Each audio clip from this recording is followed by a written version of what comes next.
Annyeonghaseyo! Welcome to Afternoona Delight, where Leah, Megan, and Amy, romance novelists and your K-romance guides. So grab some dekboki and listen to your new favorite unnies.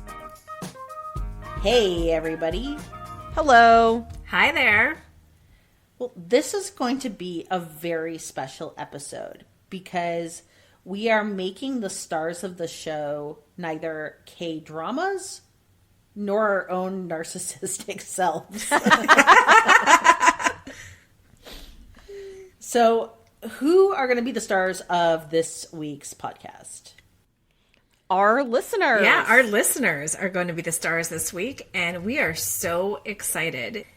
We've got two very special listeners with us this week. We've got Emma and Katherine, and it was such a delight to talk to them both.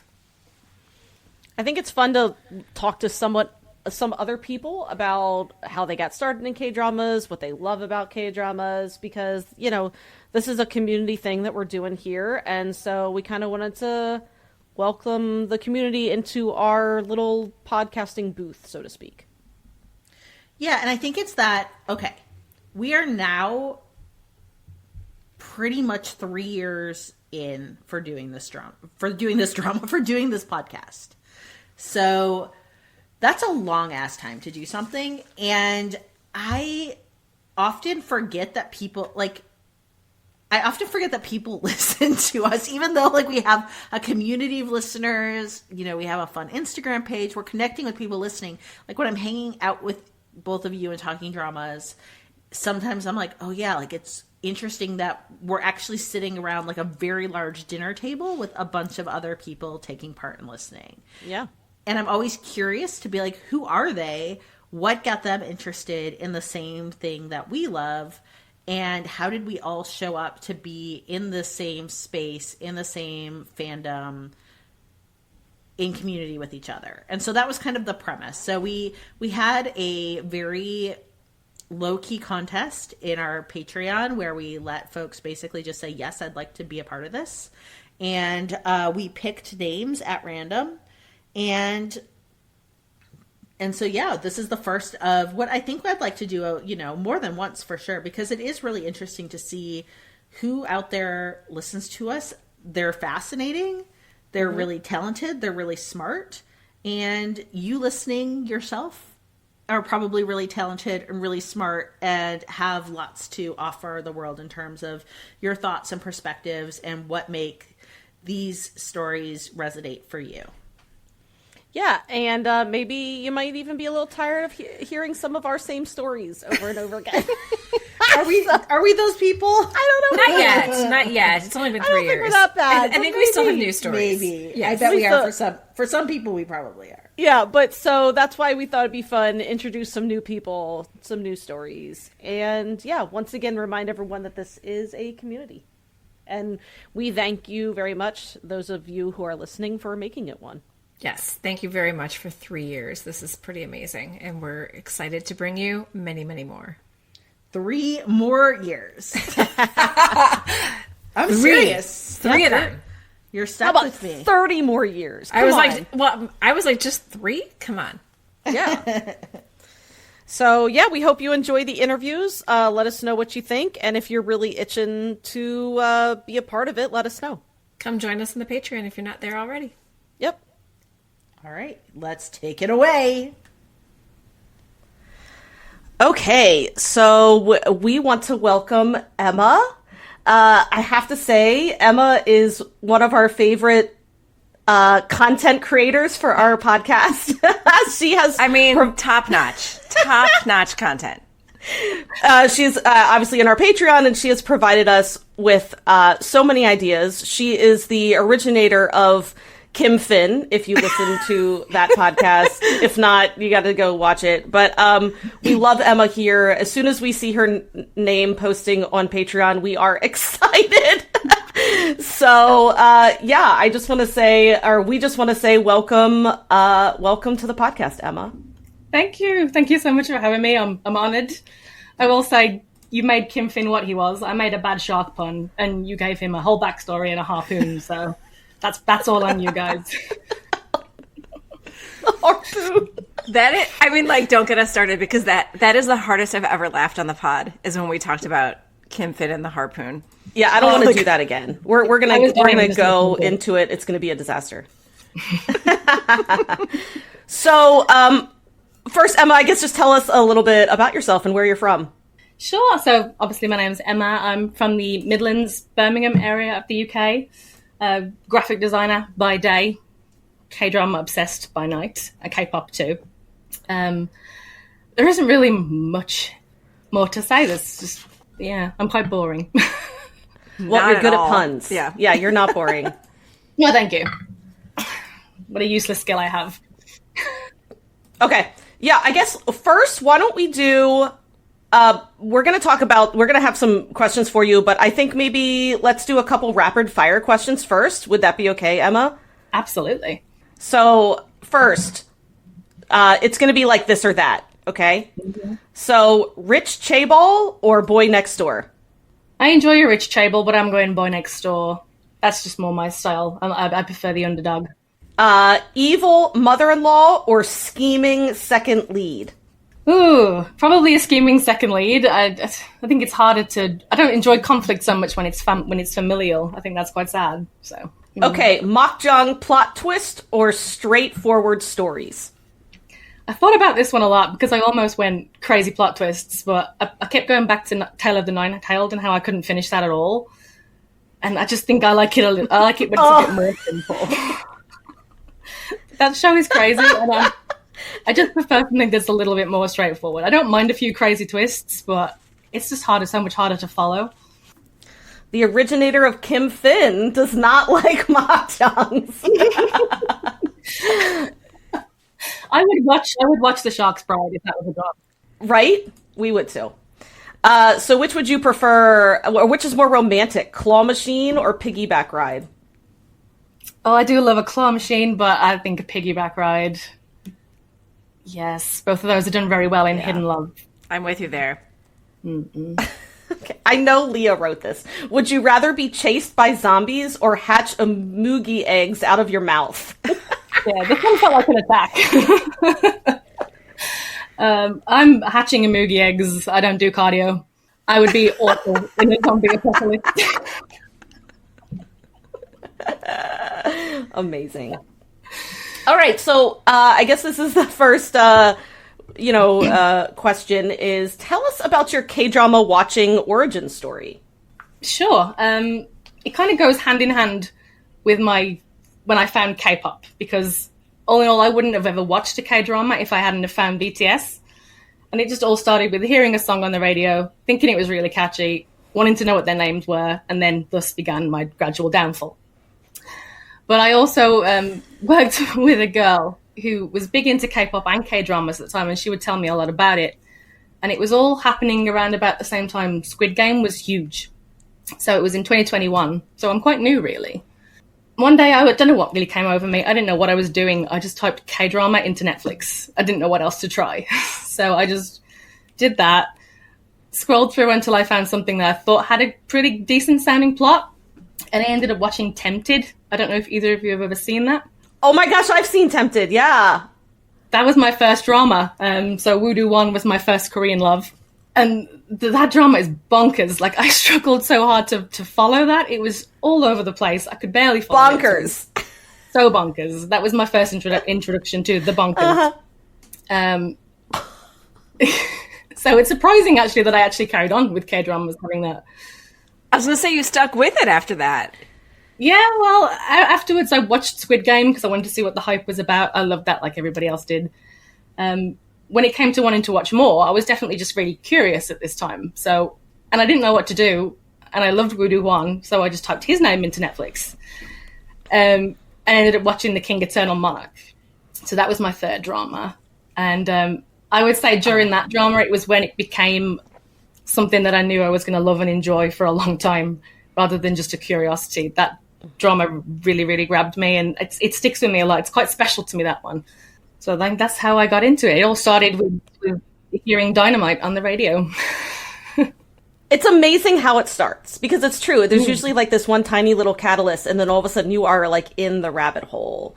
And so for those of you who don't know, Tempted is kind of a Korean take loosely based on Cruel Intentions. But it goes like you think Cruel Intentions, the movie, goes off the rails. Tempted goes completely off. It's a crazy drama. So, but Udo-wan is amazing. So I don't blame you for then just continuing to type his name, after watching that, because he's like equal, right? He's equal parts bad boy and soft marshmallow in Tempted. What I love though is that Emma says she doesn't like the makjang, but it is the King Eternal Monarch that really hooked her into K-dramas. And the King Eternal Monarch is fantastic, but it is bonkers. It is pretty crazy. I don't know what it was about that one. I love that one. It's very romantic. It's very epic. I mean, I totally can see how, if that's kind of one of the first K-dramas you watch, that you're like, okay, I'm hooked, because it was just a fantastical, unique story. So that does make sense to me. Also, Lee Min-ho. Right. I mean, peak Lee Min-ho.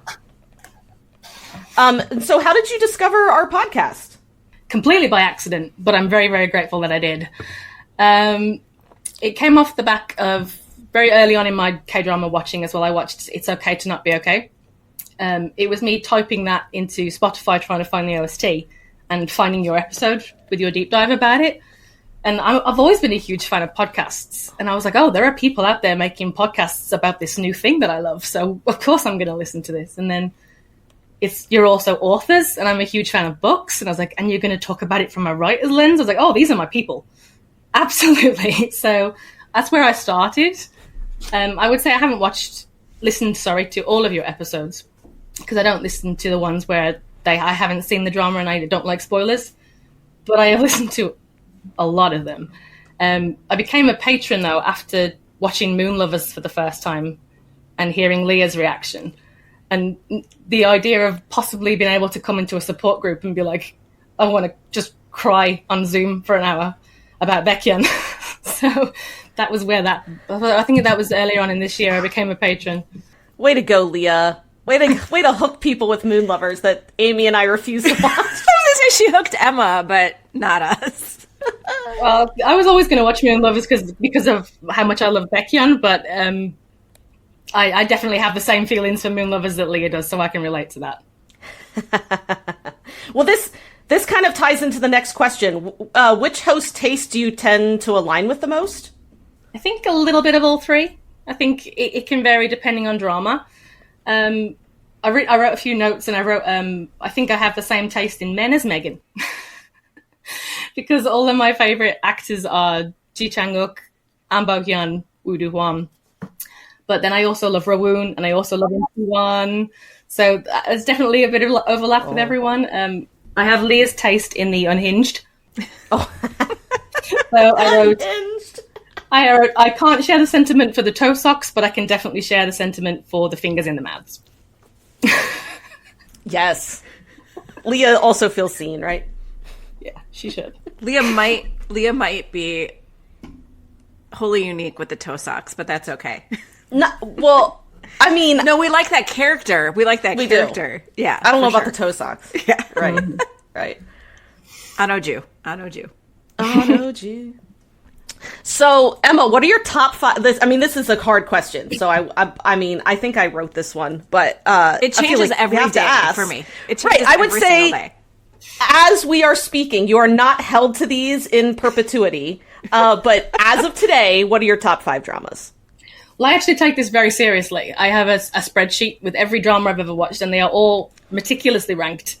And they do change a lot, but my top 5 doesn't. It stays pretty solid. So my number 5 drama is almost a tie, because what I have in 6th, I almost love them equally. But in 5th place, I have Love Between Fairy and Devil, which I almost love just as much as Hidden Love, which is just below it in 6th. So they were almost a tie. That drama that's the worst hangover I've ever had. The worst drama hangover I've ever had. I loved that one so much.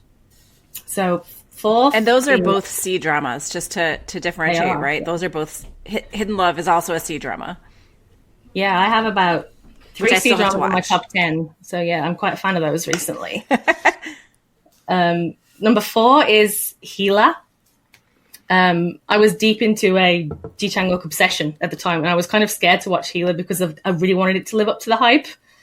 And it very much did. I haven't watched it again since. It's definitely on a rewatch list, but I love Healer so much.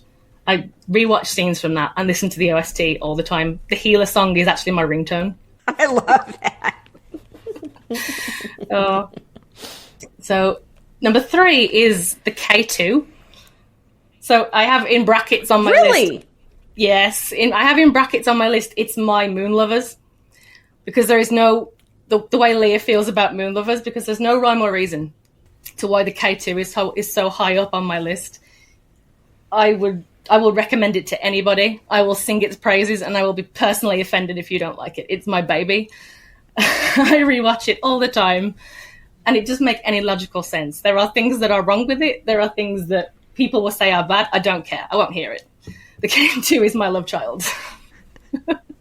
I still need to watch it, and I do mean to. I really do. I just want to watch the shower scene. That's great as well. Yeah, that's how I sell it to people. So of all my top 5, Ji Chang-wook is in 3 of these. So number 2 is If You Wish Upon Me.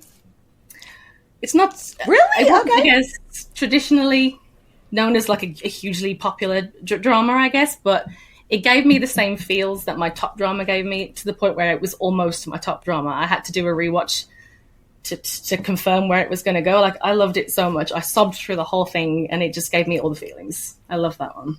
Amy and I really did like that. Yeah, I listened to that episode. It was a great episode. And I loved your second lead SOS on, I can't remember his name, but on the character. Oh my from gosh.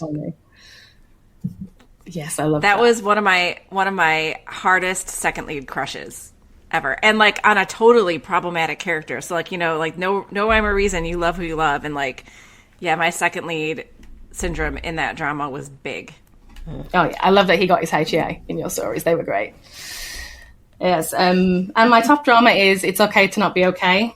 I watched it very early on, and it is yet to be dethroned, to the point where I can't watch Kim Soo-hyun, So Ye-ji, or Oh Jung-se in anything else, because they are those characters to me. I love it's as close to a perfect drama as anything has ever been. That is my all-time favorite. Okay, so next question. Have you ever been a super fan of something else? Like, have you ever been in any other type of fandom? Oh, absolutely. I think it's a huge part of my personality. I was born in 91, so I grew up with the 90s boy band. So I've always been into the boy bands. I feel like there's been a boy band for every era of my life. Most notably, I would say the Jonas Brothers when I was a teenager. Loved them so much. Recently, K-dramas and K-pop as well. So I would consider myself a multi-stan, so I belong to a lot of fandoms. Most notably, though, EXO. Like, no other boy band that I have loved has ever compared to the way I love EXO. Otherwise, as well, also, I'm a long-term Swiftie. About 10 years, me and my bestie credit ourselves with bringing Taylor Swift to the UK. We imported her because we were fans long time ago. Still going strong. Are you gonna get to see the Eras tour? I am. I'm going twice next year. I'm very excited. Yay, I'm so excited for you. It is, I mean, it seriously was a religious experience. I don't know how to explain it. Like, I tried talking to Leah and Megan about it because I don't think you understand unless you've seen her perform live. Like, I wanted to go because I wanted to experience it with my daughter, and I left a full-fledged 100% Swiftie, and I'm never turning back. And it's a wonderful place to be. Her Time Person of the Year article, I read it as soon as it dropped. Like, it was so good. I love Swiftie fandom is fantastic. It is. I can't wait. So what's a K-drama question no one has asked you, but they really should? This question was so hard. Like, I had to think about this for a really long time. So I wrote notes. Leah wrote this, so let's blame her. This is a really tough one. I would say any kind of question would be great. No, because all in all, no one ever asks me anything about K-dramas. So this interview in its own is fantastic. But I've watched a lot of good stuff and a lot of bad stuff. So I guess I would say you should ask me about some of the crazier things that I've seen, because I have some really unhinged recommendations.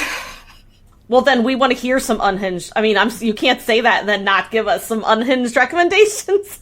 Absolutely. I know we don't like to use the term guilty pleasure on this podcast, but this is definitely a guilty pleasure. Like, I should be embarrassed, but I'm not.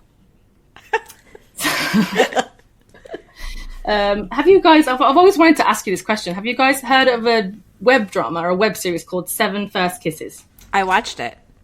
You have? Yeah, I'm the only one. I didn't see that. I loved it. It's an advertisement. It is. It's an advertisement. It's a big, long commercial, and it's got everyone in it from Lee Min-ho to Lee Joon-gi. Like, everyone is in it, and this girl gets to kiss them all. Yeah, that's prime crazy. Like, I watched that because I was just watching everything Ji Chang-wook did, and which has worked well for me before, but also worked very badly. But I was literally, what am I watching? This is just a walking advertisement with attractive people in it, and I just. Hilarious. It is. If you haven't seen that, I would say you should watch that.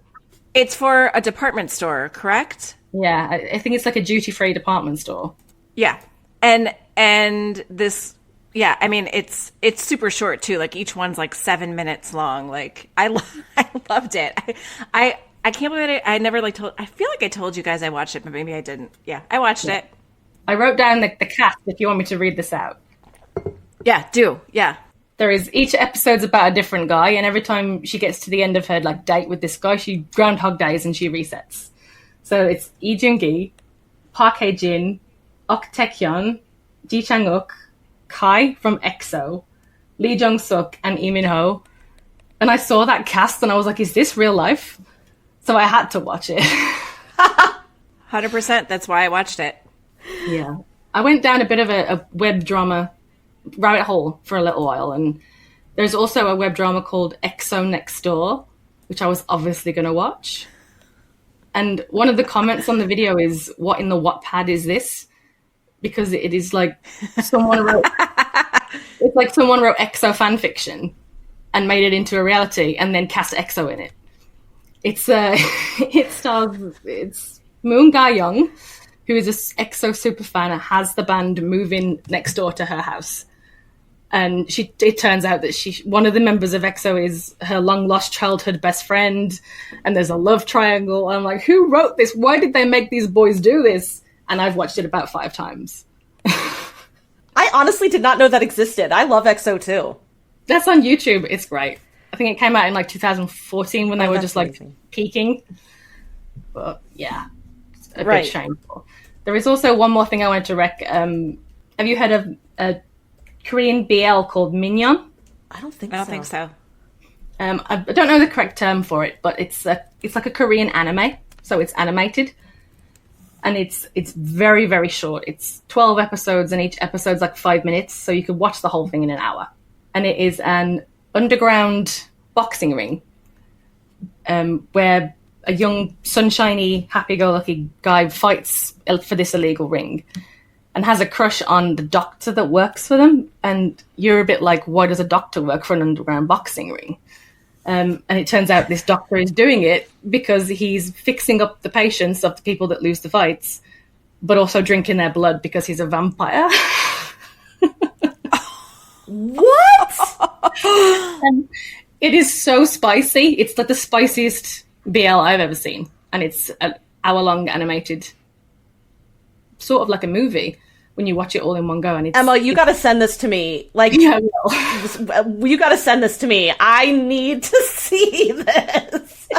It's underground boxing ring? That is like my name all over it. I know, but with vampires. It's and then fantastic. vampire. Mm-hmm. That's so amazing. I have an assessment here to make on Emma's tastes, because Oh no. way back in the beginning of this interview, Emma said that she does not like makjang. Yeah, wrong. But I think do. that what we've determined is you do like makjang if it's got a good romance or somebody really fantastic to look at, like Ji Chang-wook, like, talking about like the K2 or something like that. So I think you do like some makjang. I do. I think I'm learning something new about myself. Yeah, I do like it. I think yeah. I prefer, like, for my normal everyday We have revealed the truth. Yeah. Yeah. For normal everyday watching, I would say something head forward. All right, we're going to go with this last question, which maybe is a little self-serving, but that's okay. That's why we're here. It's why we're here. So how has being a part of the Afternoona Patreon enriched, we hope, your K-drama communal experience? Oh, it absolutely has. It's not self-serving. It's strange because when you stumble across K-dramas, it's this huge thing, and you love it, and you're obsessed with it, and you want to share it, but I didn't have anyone to share it with. There wasn't anybody in my life that was into it like I was, that I could talk to about it, that would really get it. So listening to your podcast was one thing, and it was always great to hear people have your views and to love the things that you love anyway. But I always say I've joined the Patreon for two reasons: because I'm a huge fan of this podcast, and because I needed an outlet. I needed somewhere to just post my crazy thoughts and feelings, where people would marry that and match your energy, and that's exactly what you get. Being a patron is amazing, and I sometimes can go off the rails, like giving people homework and making bad fish puns, but it's just a great place to be. If I'm having strong feelings about a drama I'm watching, I can always post it in the chat, and someone will hop in with like a virtual, literally someone gave me a virtual hug the other day while I was watching My Dearest. So it's just it's a great community, and I love being a part of it. And it makes you feel like we're all your friends rather than your fans, even though we are, because we get to interact with you guys personally as well. It's just, it makes it all the better. You are our friends. absolutely. and I look forward to every month when we do Afternoona Uncensored, because I look forward to Emma's homework. Like, that's my favorite thing in the world. I'll have to think of some good December Thank you. homework. Keep it coming. I will do my best. Yeah, we do. We appreciate you so much. And we appreciate everyone. But we do appreciate you. And so keep them coming. So probably some of your favorite uncensored moments have been because of Emma, to the listeners that are listening right now. So anything else you wanna add before we close out here? No, not really. Just thank you guys. This has been so much fun, and me being here and doing this it's just proof that if you manifest something hard enough, that it will happen. Because I was literally trying to think, how can I get on this podcast? How can I be a guest on this podcast? So I manifested, and it happened. So I'm very grateful. And we are so happy that you did, because we are so thrilled to have you here. So thank you so much for being with us today. I keep wanting to say this morning, but it's morning for me and not for you. But this afternoon for you. Mm-hmm. Thank you, Emma. Thank you so much for having me. Thank you, Emma. We will talk soon. Annyeong. Annyeong. If you enjoy our podcast, you have our patrons to thank, at least in part. Afternoona Delight Patreon allows us to keep creating content for y'all to enjoy. Thank you so much to everyone who is supporting us there. And not to brag, but our Patreon community is pretty awesome, and you can join at a tier that feels good to you. Gain access to fun perks like K-drama posts, monthly Patreon-only bonus podcasts, and even a live K-drama support group on Zoom. Because we know firsthand what it's like to have no one to talk to about those crazy plot twists, amazing characters, and all those feelings. And look, no one should have to walk that walk alone. So learn more by visiting afternoonadelight.com. That's www.afternoonadelight.com. And hey, while you're on the website, you can check out Afternoona Delight podcast merch, find links to book recommendations, bop along to our K-pop recs, glow up your skin with K-merch recs, find all of our social media, and a link to our email so you can send us recommendations or feedback. And hey, while you're at it, why don't you pop over to Spotify or Apple Podcasts and leave us a 5-star review? It really helps with our discoverability. 감사합니다.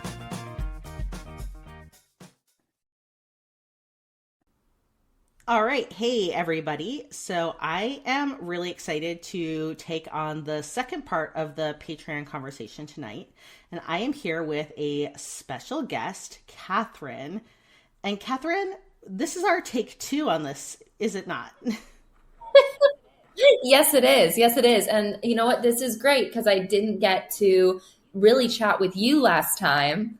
And now I get to chat with just you. So this yes, is you perfect. get to have a lot of me, which is exciting. So I'm just going to set the stage and let Katherine kind of chime into what happened the last time. So we had made a plan to do this Patreon recording. Everything was fine and good and set.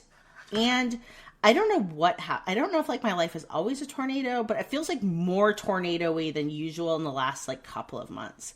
And so we had set a time very early in the morning because you're on Pacific Coast time, just like me, right?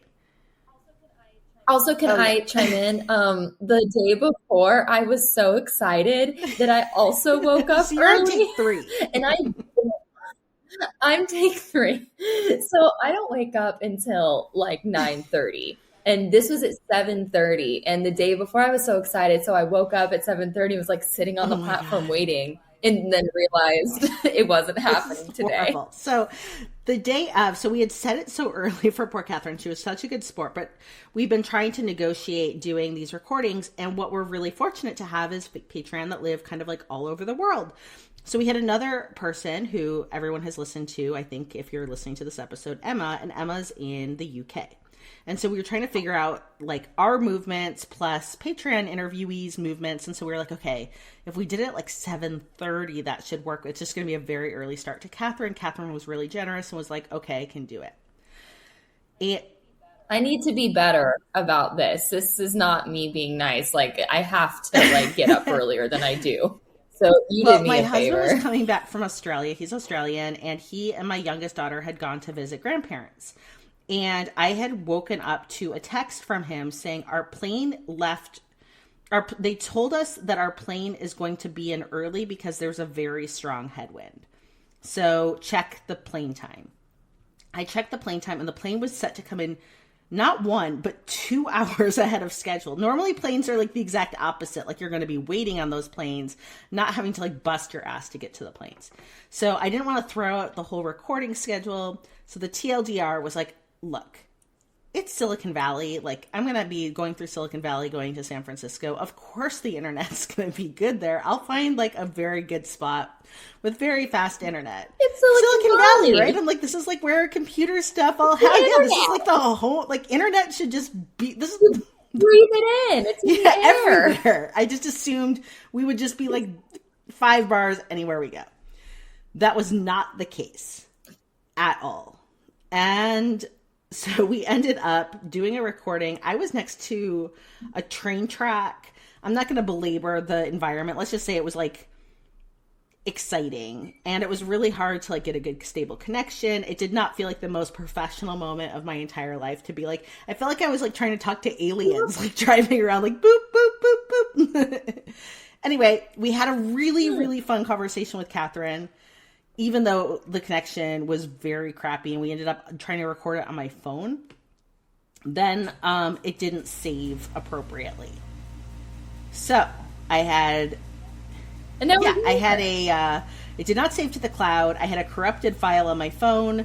So I had to reach out and be like, so this is not my favorite thing to do, but can we do this yet again? And she said yes. It's totally fine. I'm always down to talk about K-dramas. So this is a gift. I You're promise. very nice. It's also not 7:30 in the morning. Thank God. I will never do that to you again, I promise. Even if you want to wake up that early, I will not do that to you. It won't be for you. Okay, so let's get started with just like a little bit of get to know you. And so a question that I have is,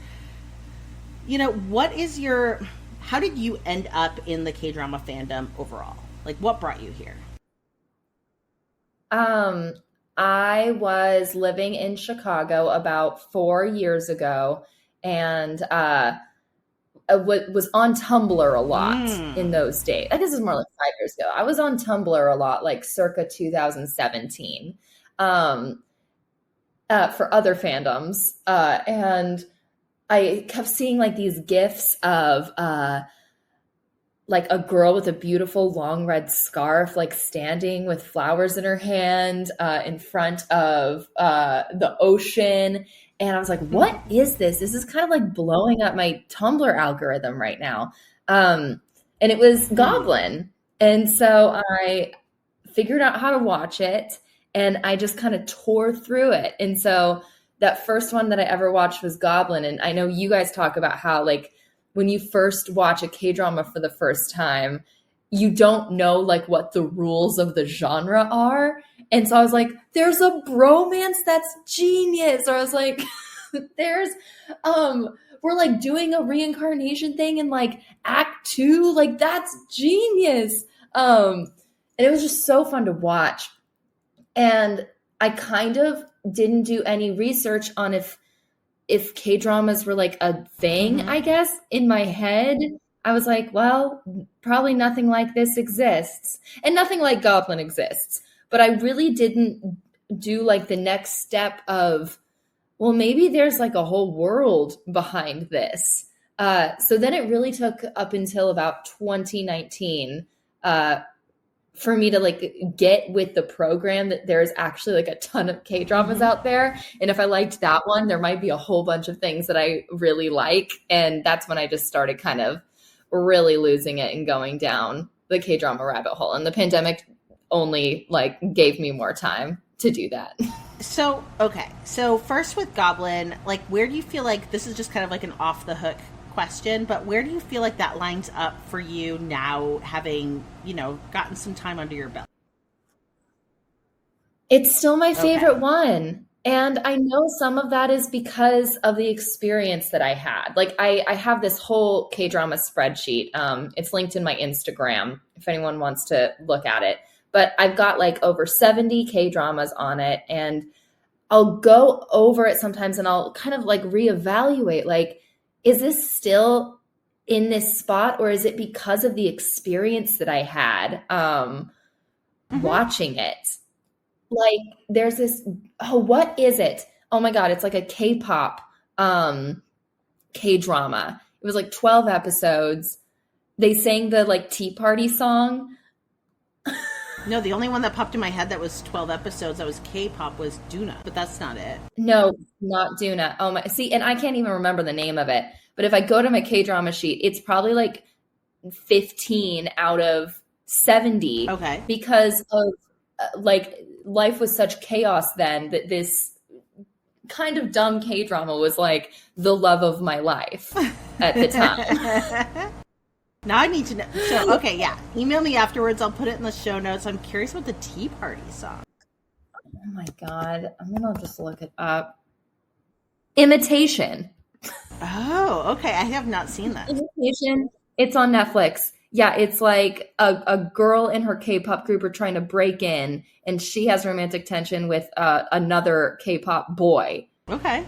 And also the music's really good, but like I couldn't even tell you the name of it. Anyway, all that to say, Goblin is still my number one. Because I think it is really great and it holds up. Also, I've never had an experience like watching that for the first time. Okay, so I have another follow-up question, but I have an advantage because I've already interviewed you, so I know a little more about you.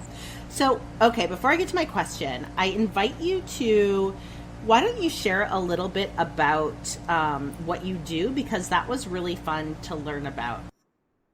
Yeah, so I am oh yeah. Oh no, go ahead. So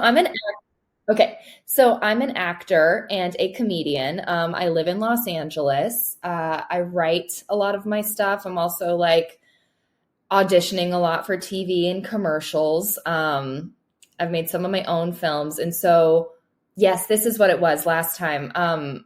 Something that I really found fascinating about K-dramas was kind of watching it from an actor's perspective, because I think if you've watched Western shows, you've probably noticed like the slight difference in style. Mm-hmm. Not just in how like the shows are, not just how K-dramas are shot, but honestly like the range that an actor goes through, like the world that they are allowed to inhabit seems much broader. Like the humor is broader, the pain is deeper. And it was really interesting for me to start watching these shows and be reminded that good acting is good acting. It doesn't matter what the genre is. Like, it doesn't matter if it's a K-drama or a Shakespeare show or a Broadway musical or like a mumblecore indie film. Like, if it's connected to something true, it is good acting. And so it's just, I love watching K-drama and kind of being reminded, like, there's really no rules on what makes good acting good acting. It can be big, it can be tiny, but if it's connected to something, then it's good. Does that make sense? Yeah, it's great. And this is actually the perfect setup that you've just like teed up for the follow-up question I had for you, which was, okay, before we move on to the next things, if Goblin's your favorite and you're an actor by work, what, if you could pick any role within that drama, what would you pick to play? Oh, that's so hard. Any role in it? Yeah. Okay, so there's the role I want to play, and there's the role I know I get cast in. In LA, you have to like deal with this all the time, I right? love It's this. like, in my heart, I'm this, but I present as this, so that's what makes me money. Okay. I'd want to be the lead. I'd want to be In tech? I want to be in tech. I think I would probably get cast as like one of the ghost gang. I think I'd be cast as she's like a character actor in so many K-dramas, but she's like in her 20s, she's got big eyes, she's super expressive, and she's one of the ghosts that like befriend. Like the spooky one that shows up all the time? Yes. Okay. Yes. That's I'd funny. probably be cast as her. And much like that actor, that would be my breakout role. And then I would kind of play an idea of that thing throughout my whole career. But I'd want to be in tech because, oh my gosh, again, she gets to do so much. Like, she gets to do broad comedy. I mean, you guys talk about it a lot on the show, but the scene when Kim Shin, like, floats into a million pieces. It's just like, I listen to that song and I cry, right?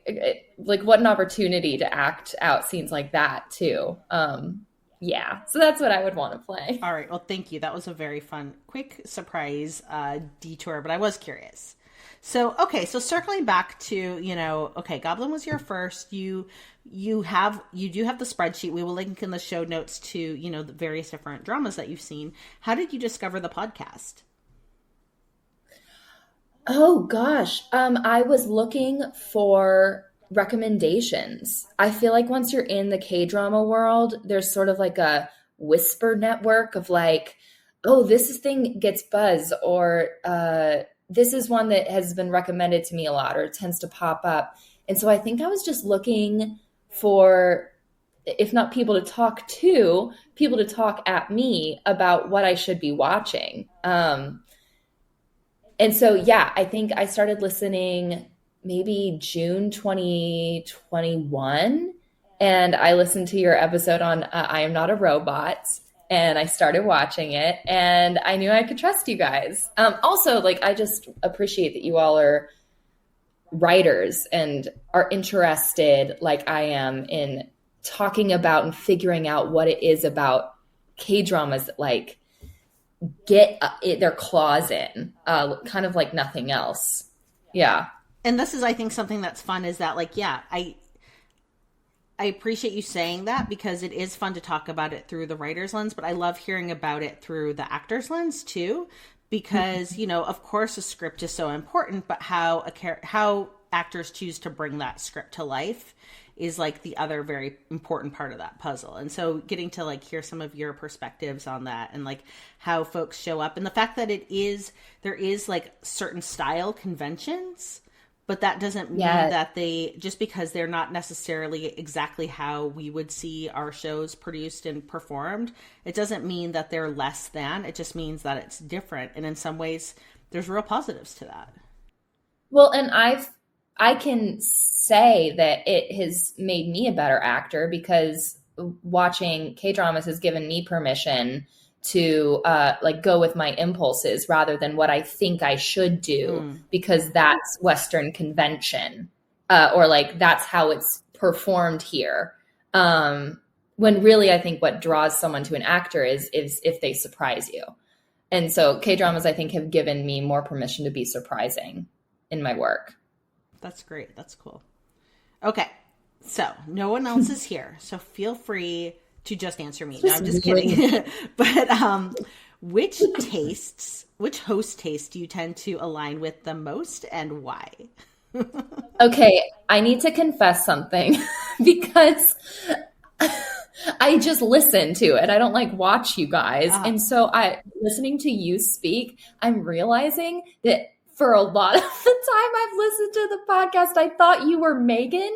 I thought your voice was Megan speaking. So I was ready to say Megan, but I think it's you. That's very funny, especially, so yeah, I love this because I've never really thought about it because I only see us talking. And so I just get used to but that's very funny. You don't know what you don't know. And I really think that in my head for a very long time, your voice was Megan's face. So I really thought that I was going to answer Megan, but I think it's you. Like, you can suck up to me. I'm here. I'm not going to say no to that. What's funny about Megan is that with Megan's voice, like how Megan, when I became friends with Megan, it was mostly online only. So we were in like a writer chat group and we were in these like spaces where she would write, but she's like a big personality. And so when I finally met her in person, I was expecting a very tall person to be Megan. And Megan is not even clearing 5 foot. She's not even clearing, I think, 4'11". And so really? I was so baffled when little 4'10" and a half Megan comes in because she's such a big personality that this is news to me too, because I would have put her at 5'9". Yeah, I just had her very, very tall in my head. And then when it was this little fun size, itty bitty, it was so hilarious. That is so funny to learn. I love that. That makes it even better. Yeah, I just like how you get ideas of who people are in your head, and then you're like, oh, not at all. Yep. Okay. Yep. So what would you say right now? Because obviously this list may fluctuate for you. It may not. You may have a pretty standard list that you're always rolling out. But for today, we are kind of in the middle of January 2024. What would you say your top 5 favorite dramas are right now? Okay. All right. We have Goblin, The Great and Lonely God. So that is at the top. Tied at the top with it. And this was a very big deal. Tied at number 1 is Love Between Fairy and Devil. Ooh. Nothing. I hadn't felt that way since I was 12 and discovered Harry Potter. Just incredible. Loved that. So those are top 2. Number 3, Red Sleeve Cuff.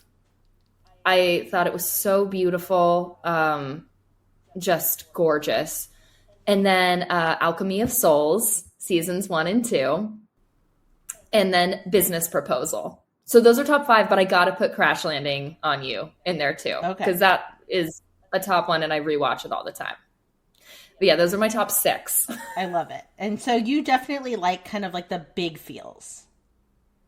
I really do. I love epicness. I think I really appreciate it when a show is willing to swing hard and they hit it, because there's always shows where it's oh, you really went for it. Good for you. It didn't work out. But when a show really swings for the fences and it's a home run, I think it's so, satisfying. Yeah. And I think that I tend to like the big epicness too. And I feel like I'm always chasing when you said the Fairy and Devil, that was the last time I probably had a very big hit like that. My Dearest came close, but not quite. I'm afraid to watch My Dearest. Because I know what's going to happen to me when I do. I won't be seen. I won't be seen for 30 hours. Yeah, it is. It's is it 21 or 22 episodes? It's a big one. Oh, jeez. Yeah, no, but Love Between Fairy and Devil, I haven't had a high like that in a long time. And it's just so, so good. What would you say, so, obviously K-drama is, you know, you're in the fandom, you're in it hard. What else have you been a super fan of, and like where did you go within that journey? Where did I go within it? Yeah, like did you just kind of like dabble and enjoy? Have you never had anything that's quite taking you there, or have you like gone into like full cosplay? Like basically, how have you fanned out in other spaces, and what has that fandom looked like for you? Yeah, I love Star Wars, and I was definitely part of the Reylo fandom. I think there's a ton of like, usually the way that I have always interacted with fandoms since I was like 12 years old is through finding fan fiction. So through like fans who are writing, because it was always so sad for me when something that I love ended, or like there was an end to the content, and there's like amazing writers out there. So I'd say that's how I tend to interact with fandoms that I love, is I then go and I find really good fan fiction. And Reylo, for example, I think a lot of those books have gotten, like a lot of them have been published. Yes. And kind of like remarketed as books. And that's been really cool to kind of see. And if anyone has recommendations on some good K-drama fanfics, I would definitely be down. Because I've had trouble finding some, but I'd love to give recommendations on that. I second this, so please do send. I will pass some on to Katherine, and I will hog them myself. I'm almost done. I've been saving it till tonight, the end of probably the wildest fanfic journey I've personally had yet. We've talked about this very briefly on the pod, in like, I think it may be the one that dropped last week or this last week. So it's called Manacled. Have you heard of this? Oh my God, yes. Oh, okay. I was listening to this and I was like, I should bring up Manacled. It's so dark. It's very dark, but I don't know. You're loving it? Look, I've got 6 chapters left, and I'm going to say best book I've read in 5 years. That's incredible. And I believe it. So I got halfway through and I had to take a break because it was like so dark. Yeah. But I've been meaning to pick it up again. Because I love the Hermione Draco like pairing. Yeah, look, it's not happy. I have a friend who likes sunshine and rainbows pretty much exclusively. She likes big feelings, and she's been reading it, and she almost got to tap. She was just like, "This is too dark for me," and then she kind of just like kept going. And I'm just gonna give the plug that she got to the end and was happy. That she did it, but she really needed to be in the Flash. So for what I'm talking about, this is a Harry Potter meets the Handmaid's Tale. And imagine like Voldemort has won the war. Everyone's dead. This is the setup. I'm not like spoiling this. This is like the opening like chapter. And Hermione is assigned as a handmaiden with everything that entails to Draco Malfoy. I thought that the way that and again, I've only read half of it, but the way they wrote Draco and how you really aren't sure of his intentions, but there's like something going on. As a reader, you can tell there's something going on that you don't know because Hermione doesn't know it. It's like a masterfully written story. It is I mean, I can't wait to see what this author does. I mean, I'm a fan. I'm going to read anything she ever puts out. I looked her up. She's got an agent now. Like, I'm ready to, like, let's go. I would say that, like, if you enjoy, like, Love Between Fairy and Devil doesn't go even remotely as dark as this does. But I would say that, like, if Moon Supreme, if they really just kind of marinated in his pain and suffering, and he had no friends. Not one friend. Not one little dragon buddy. Not one friend, not his bud, not his guard. Yeah, nobody. Zero friends, all the power, and very dark. Oh my God. So yeah, I don't know. It worked for me though, and it's not going to work for everyone. And I really do suggest you look at trigger warnings.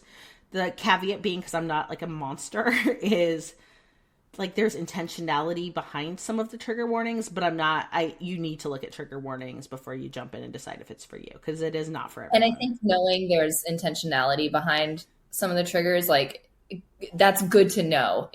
Knowing that made reading it a bit easier for me. Yes, it's hard. It is No, not, it's but it's not hard. meant to be gratuitous or like, it's not being like, it's not salacious, if that makes sense. Not that, Totally agree. but it becomes very difficult when you're talking about things like sexual assault and like splitting hairs. So there's real life and then there's discussing fiction life. In real life, we're not splitting hairs. There's just the hair. In fiction, I think there is some space to split a few hairs just very carefully. And that's not what this is about right now. No, I really like that you guys have conversations about that, though. Like that maybe what you enjoy in fiction doesn't have to reflect like your values in life. And I think that that's an important thing to talk about. And I've always really appreciated when you guys go deep on that. Yeah, I feel like I've gotten very evangelical about it over time. And it's been a journey for me too. I will say that, and I still have some like hard nose, but I would say that I have softened and in some ways like 180'd my stances over the years. And I credit it to other authors who are much smarter than me talking about it. And a lot of it just comes down to like trusting, I don't always just exclusively say women, but like trusting readers, but mostly like women or potentially like non-binary folks to say that they're going to absorb information and they can be trusted with content to be like, just because you may like this or find it interesting or fascinating or provocative, we trust that you're not going to like then draw that correlation directly back into real life. The same as if you're looking at a lot of entertainment, like horror, like there's a lot of things that people like probe into because they're looking for that psychological experience, not because they want to like be a human centipede. Exactly. That's such a good Yeah, fact in fiction, like most of us can differentiate, and being trusted to be able to do that is like baseline for me. Like, can you trust me to know the difference? All right, so you've done this once before, but let's see if we can surprise you. We have a few rapid fire questions that we all came up with for you. So this is just, you're going to go with your gut. Okay, so binge or watch live? Binge. Okay. Rom-com? Binge. Oh, no, go ahead. Explain your binge. Oh, no, just I love fully diving into something and like making it my whole personality for a week. Me too. I have to admit. Okay, so rom-com or angsty love story? So generally speaking, rom-com. However, if you look at my top 5, like those are all angsty love stories for the most part. But generally speaking, what I'm drawn to is rom-com. Okay, final answer?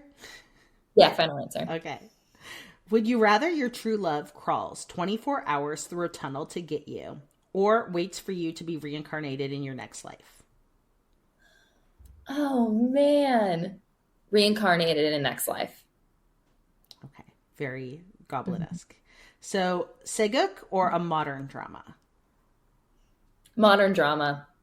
Modern drama, hopefully with some like fantasy elements. That's a good one. Okay. Do you like your love stories to come with some second lead syndrome, or do you like the OTP or one true pairing?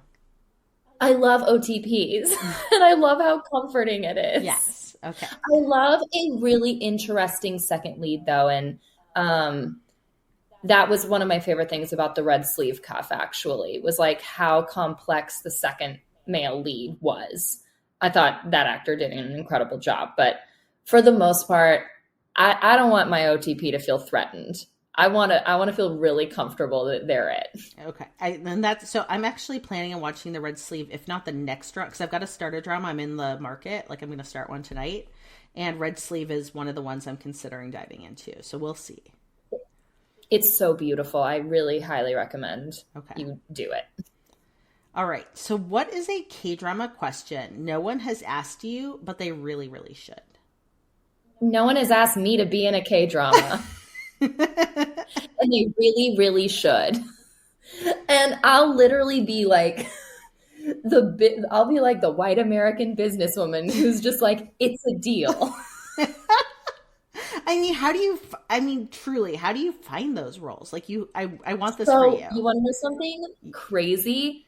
This is not like, so I recently signed with a new manager and I was looking at his clients and one of them is like an actor in Korea who we have seen on like K-dramas. Okay. So have you been like, have you floated that little boat, or are you waiting? I told my manager, I was like, I saw you rep this guy. I don't know how involved you are with that, but like, I just want you to know that I'm really into them. If he has anything like Airs where he's going to come to the States and have to do a beach scene, you're going to be there huffing red bean powder. I'll be there. I'll be like, my angel, or whatever that guy says. It's so bad. Oh my gosh, it's a deal. It's really impressive how terrible that actor is, and I'm so sorry. I think also like Squid Game had some pretty amazingly horrible English actors too. I feel like it wasn't their fault, but we can go into that offline. Okay. But I'm happy to yeah. The last one, and I don't want to throw this person under the bus, but I am going to a little bit, but I'm also going to give it a caveat of this is one of my favorite actors of all time. And that is Richard Armitage. Like, I love him. Like North and South. North and South. Yes. And he's like, look back at me. Like, that is like, that's my everything. He was the villain in the movie Space Sweepers. Okay. Not good. Like, I was like, what?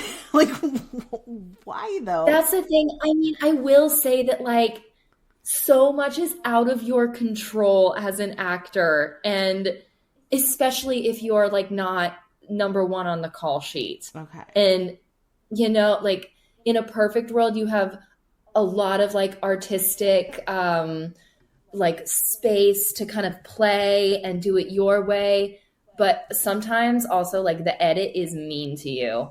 Sometimes like they just needed to cut away from something, and so they cut to your face doing something that doesn't make any sense. Okay. And it's so unfair, but it is kind of how it goes. No, this is very generous and very good, because like even though I don't like, this was just kind of like a meh K movie for me.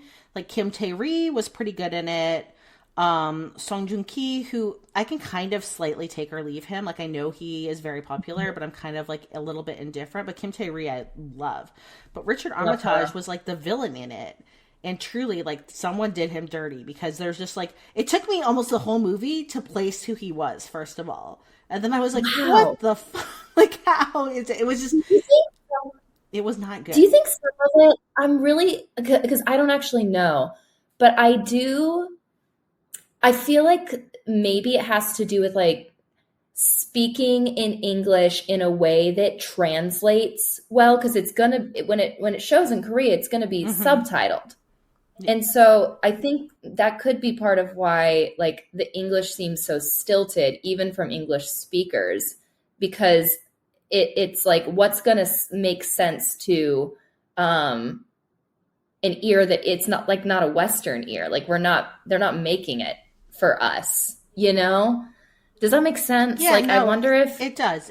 And they also kind of like blonded him and gave him like a little beard. I was just very thrown by it. And you're being really generous. I was probably watching it in a way that, like, you know, when people will be like, that movie just was written dumb. And I'll be like, look, it's a lot more is going on to it than this. Like, what is, I've been hearing a little bit of like pushback about the story of the Park Marriage Contract, which is a time travel, but like the heroine comes into the present, essentially.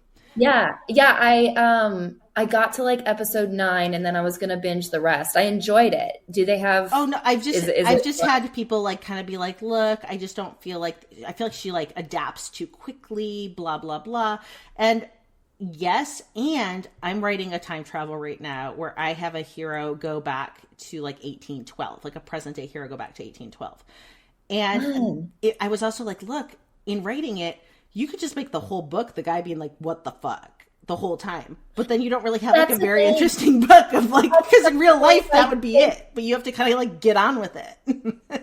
That is so true. Like at some point we just have to get on board with that this person is super capable and apparently meant to like adapt to time travel quite well. Yes. And so I'm like, yeah. And so I like, it got me a little sensitive because I'm like, look, I could spend the entire book with him being like, I don't understand. In every situation being like, why is it like this? But I'm like, it's going to bog down the story. So, of course, at some point you have to be like, I guess this is just like what I do now and like move on with life. Learns really quickly. Yes, highly adaptable. So, yeah, so I feel like in some ways that's, again, that may be my Richard Arma. Thank you for helping me and giving me some therapy and closure on that. You're welcome. Have you ever convinced a friend or relative who's never watched a drama to give it a go? And if yes, what was the outcome? Yes, I actually have done some performances about K-dramas. I like to hop on comedy shows, and so I have one that I do about Crash Landing on You, where I show everybody a like fan-made video and kind of talk them through as like, this is a great first K-drama for you to watch. Like, it's a gateway K-drama. I think Crash Landing is a great gateway K-drama. And it went really well. And I heard that some people in the audience started watching Crash Landing on You. That's amazing. Yeah. And are any of like the comedies that you do, like, can we find them on, you know, YouTube or anywhere else online if anyone wanted to check out some of your work? Yeah. If you go to Katherine, I was like, what's my name? If you go to Katherine-born.com, you can kind of see all my work there, or on Instagram, Katherine Born Taylor.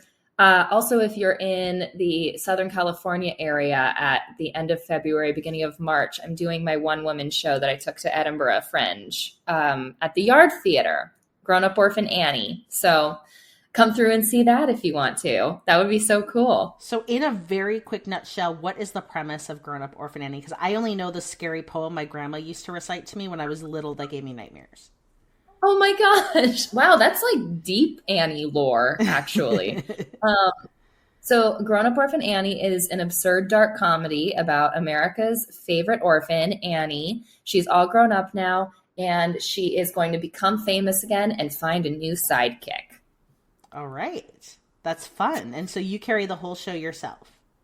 I do. Yeah, it's Annie putting on a show to like get a new sidekick that night. Oh, that's so cute. So you're going to be doing that in February in LA? Yes. Okay. Yeah, and I did it all through the month of August in Edinburgh, so this will kind of be like a full circle bringing it back to the States thing. Great. Well, we will also throw that into the show notes so folks can check it out, and if they want to travel to LA or live in Southern California, come see you and support you. Yeah, come. Yay. So one question left. So this is, how has being a part of the Afternoona Delight Patreon enriched, I think Megan wrote this because she put, we hope, in parentheses, your K-drama communal experience. So I guess kind of beyond just kind of asking you to be like, who's your favorite out of those? Like, how has it been being in like the Patreon overall, being in kind of community with other folks who are into the same things? Yeah, I think that when you find something that you freaking love, if you're like me, I want to just talk about it all the time. And I will like go off and realize that I've been talking to my friend for 30 minutes and they have no clue what I'm saying.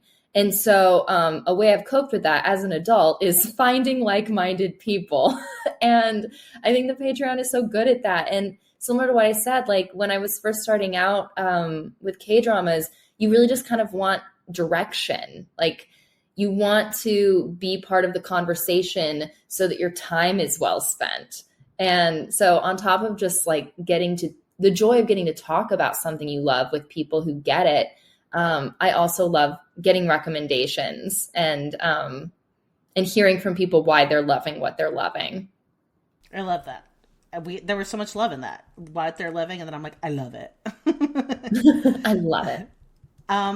Well, look, I really have enjoyed talking to you. It's always a big pleasure. I'm really excited to cheer you on with, you know, the work that you're doing for, you know, within your own art and your own creativity. I just pulled up your website so I could just make a note of it so we can put it on the show notes. And your stage, like all your photos are so funny and good from Grown Up Orphan Annie. You have a really expressive face.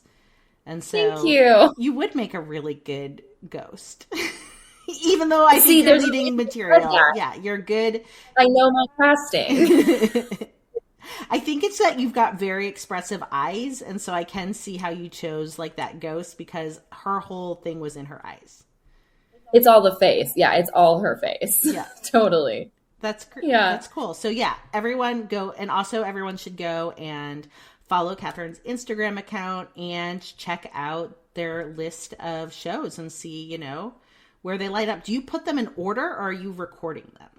Just like, you know, like do you rank them and work on like 7? Like that seems like a lot. I rank them. Yeah, it's a working list. So I rank them and then it's ordered by top to bottom. Okay. Yeah. I love a spreadsheet. Well, cool. Well, thank you again for hanging out and talking. And hopefully we'll be chatting more on Patreon and that you'll now know that I'm not Megan. Oh my God. I know. I'm so Oh, no, sorry. You're not sorry at all. I think it's hilarious.